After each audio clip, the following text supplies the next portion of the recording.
எங்கள் தினசரி அப்பம். அவன் கர்த்தரை விசுவாசித்தான், அதை அவர் அவனுக்கு நீதியாக எண்ணினார்.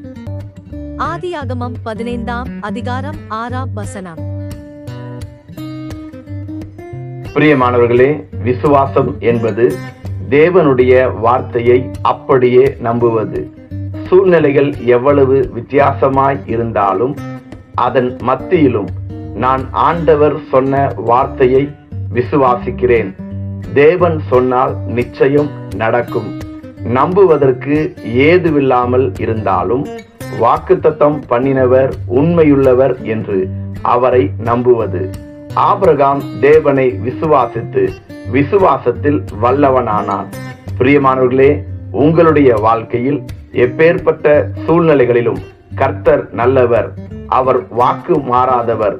சொன்னதை நிச்சயம் எனக்கு செய்வார் என்று அவரை நம்பி விசுவாசிக்க வேண்டும்.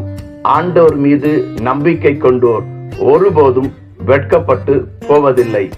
ஆமென்.